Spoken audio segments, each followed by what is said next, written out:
It's the failure of a very small thing. Draculas. Winkee. Dracula's Winkee. Episode 9, the season finale, Love Lies Bleeding. Love. It's more than just a three-letter word. It is perhaps the greatest gift bestowed upon humanity and without a doubt the hardest to define. But who is worthy of love? Many say the one place love cannot exist is in the heart of those that are truly evil.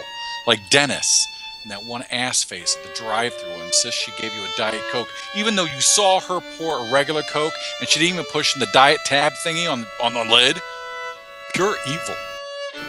But love can grow anywhere, even in the darkest of souls, and it lasts an eternity.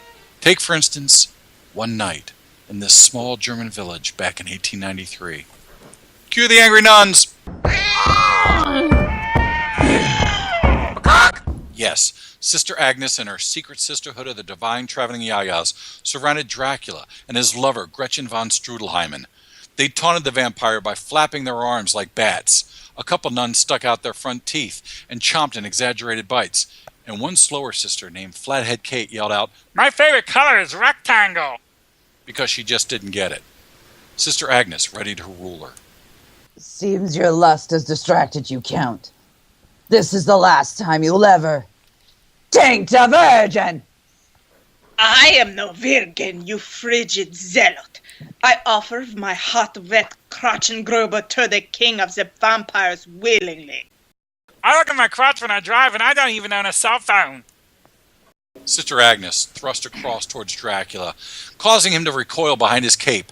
Gretchen caught the helplessness in his crystal blue, ashen eyes and knew what she must do to save her drop-undead gorgeous lover. Your crosses and garlic do not affect me, you view-watching harpies.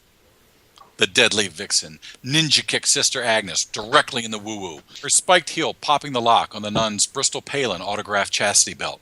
The world went silent as the thick metal hit the ground. The sisterhood screamed in shock and awe. Shock and awe. Shock and awe, wanna rock you, shock and awe. Wanna rock you, that's all I wanna do. The frigid leader crumbled to the ground. Her face was drenched in fear, for she knew her exposed girl gait was all Dracula needed. He would pounce on her, and then he would rapid fire his flesh drone into the dusty coochie caves of every nun there. The sisterhood offered a smorgasbord of sloppy time, and Dracula had paid in advance. The Prince of Darkness was about to release the hounds when Gretchen's arms wrapped around his thrusting hips. Dracula, we cannot waste this opportunity. We must escape now. He knew his lover was right, and he disengaged from his trembling boink target. He flashed his fangs at the sisterhood, not to instill fear, but because he got little Vlad stuck in the zipper. Dracula and Gretchen raced away as Sister Agnes regrouped her warrior nuns. Don't let them get away, my sisterhood! Bring me their heads! Death to the unholy lord of the undead! Don't put metal in the microwave! Dracula and Gretchen slid down the maze of alleyways. They turned a corner and pressed themselves against a wall. Knowing they made good their escape, the lovers shared a chuckle. Dracula pushed the longish, blackish hair from Gretchen's beautiful-ish face. Are you well now, my Transylvanian sex sausage? Their trinkets only affected me in close proximity, and only because I was caught unaware. But I will not make that mistake again. They have already shown their hand to me, but I have not shown them mine. With a wave of his hand, a thick fog flowed down the alleyways like a vape convention in a habit trail. Gretchen pressed her flawless body against the vampires and raised her hungry mouth up to him. We should continue our escape, but this excitement has me craving other things.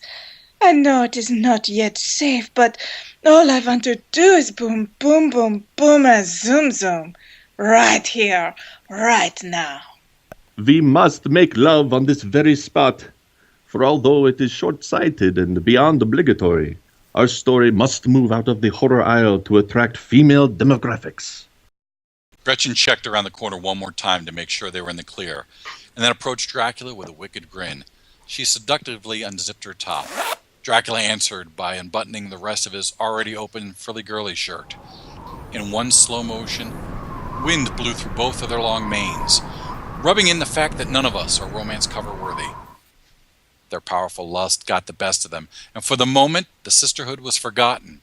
Dracula could feel Gretchen's loinal heat, and then it happened. Entanglement. For the first time in a century, in an eternity, Dracula was having sex. His swollen pink billy club entered her carnivorous vulvasaur. He was overcome with romantic passion. Score! The whistling of a projectile cut through the air. A pained look fell upon Gretchen's face. Dracula returned a look of confusion. Then blood ran from the corner of Gretchen's mouth. Dracula saw the spear sticking from her ribcage. No, no, no, no! Oh! I'm run through like a cocktail wiener. I fear I can no longer feel my legs, my lover. This wound, it is a fatal one. No!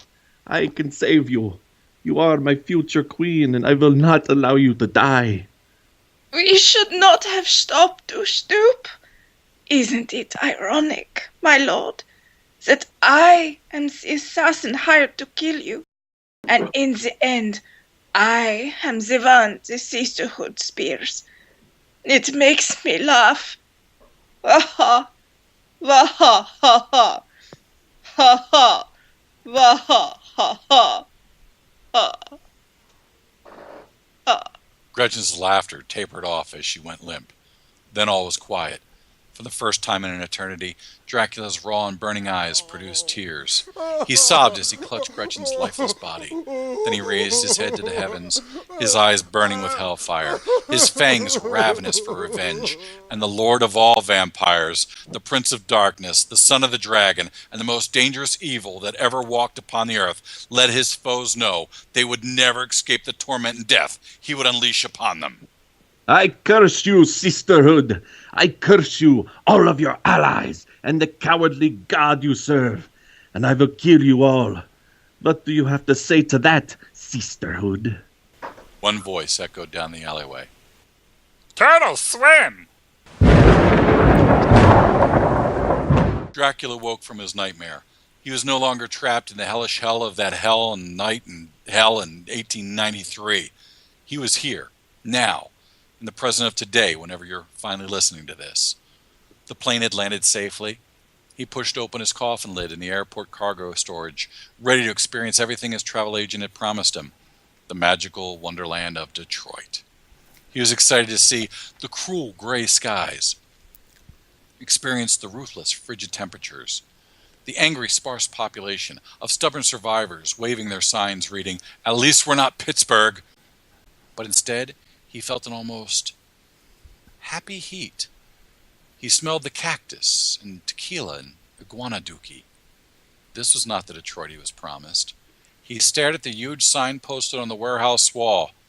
Either people in Michigan didn't know how to spell Detroit, or he was in Arizona. Man, it's a bitch when the airlines lose your luggage. It's even worse when you're in your luggage.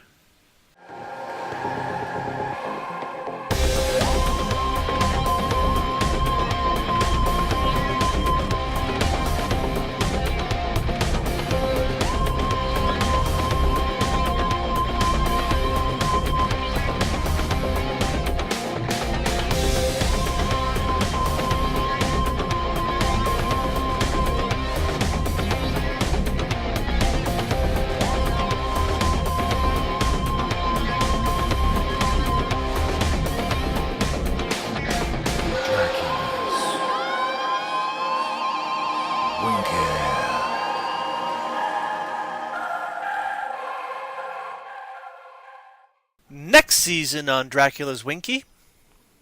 Arizona is not Detroit. Will Dracula find love anyway? Or will a surprise lover find him? Is death recalculating? Brought to you by Puddin' on Your Pecker. Do it. Thwack. That's Puddin' on Your Pecker. Dracula's Winkee.